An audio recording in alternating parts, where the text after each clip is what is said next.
بسم اللہ الرحمن الرحیم۔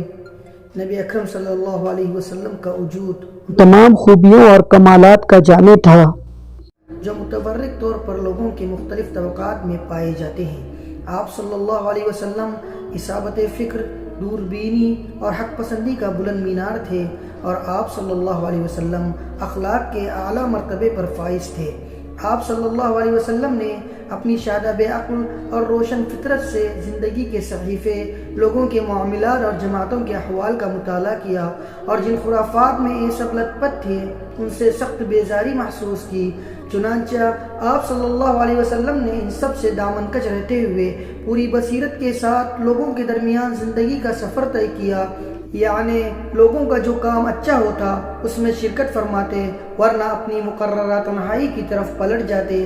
چنانچہ آپ صلی اللہ علیہ وسلم نے شراب کو کبھی منہ نہ لگایا، آستانوں کا ذبیحہ نہ کھایا، اور بتوں کے لیے منائے جانے والے تہواروں اور میلوں میں کبھی شرکت نہ کی۔ آپ صلی اللہ علیہ وسلم کو شروع ہی سے ان باطل معبودوں سے اتنی نفرت تھی کہ ان سے بڑھ کر آپ کی نظر میں کوئی چیز مبغوض نہ تھی، حتیٰ کہ لات و عزیٰ کی قسم سننا بھی آپ کو گوارا نہ تھا۔ اس میں شبہ نہیں کہ تقدیر نے آپ پر حفاظت کا سایہ ڈال رکھا تھا۔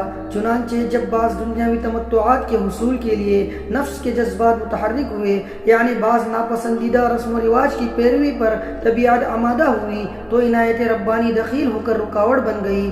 ابن اسیر کی ایک روایت ہے کہ رسول اللہ صلی اللہ علیہ وسلم نے فرمایا، اہل جاہلیت کا جو کام کرتے تھے مجھے 2 دفعہ کے علاوہ کبھی ان کا خیال نہیں گزرا، لیکن ان دونوں میں سے بھی ہر دفعہ اللہ تعالیٰ نے میرے اور اس کام کے درمیان رکاوٹ ڈال دی۔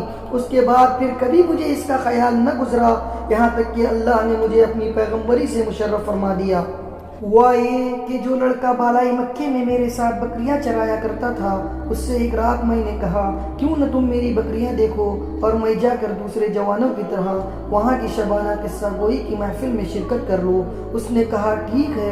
اس کے بعد میں نکلا اور ابھی مکے کے پہلے ہی گھر کے پاس پہنچا تھا کہ ایک باجے کی آواز سنائی پڑی۔ میں نے دریافت کیا، لوگوں نے بتایا فلاں کی فلاں سے شادی ہے۔ میں سننے بیٹھ گیا اور اللہ نے میرا کان بند کر دیا اور میں سو گیا۔ پھر سورج کی تمازت ہی سے میری آنکھیں کھلی اور میں نے اپنے ساتھی کے پاس واپس چلا گیا۔ اس کے پوچھنے پر میں نے تفصیلات بتائیں۔ اس کے بعد ایک رات پھر میں نے یہی بات کہی اور مکہ پہنچا تو پھر اسی رات کی طرح کا واقعہ پیش آیا، اور اس کے بعد پھر کبھی غلط ارادہ نہ ہوا۔ صحیح بخاری میں حضرت جابر بن عبداللہ سے مروی ہے کہ جب کعبہ تعمیر کیا گیا تو نبی اکرم صلی اللہ علیہ وسلم اور حضرت عباس رضی اللہ تعالیٰ عنہ پتھر ڈھو رہے تھے۔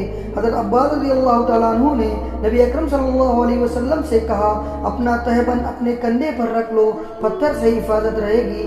لیکن جو ہی آپ صلی اللہ علیہ وسلم نے ایسا کیا تو آپ صلی اللہ علیہ وسلم زمین پر جا گرے، نگاہیں آسمان کی طرف اٹھ گئی، افاقہ ہوتے ہی آواز لگائی، میرا تہبند، میرا تہبند، اور آپ کا تہبند آپ کو باندھ دیا گیا۔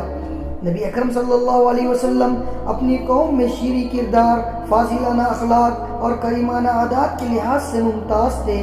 چنانچہ آپ صلی اللہ علیہ وسلم سب سے زیادہ بامروت، سب سے خوش اخلاق، سب سے معزز ہمسایہ، سب سے بڑھ کر دور اندیش، سب سے زیادہ راست گو، سب سے زیادہ پاک نفس، خیر میں سب سے زیادہ کریم، سب سے نیک عمل، سب سے بڑھ کر پابند عہد اور سب سے بڑے امانت دار تھے۔ حتیٰ کہ آپ کی قوم نے آپ کا نام ہی امین رکھ دیا تھا، کیونکہ آپ احوال صالحہ اور خصال حمیدہ کا پیکر تھے۔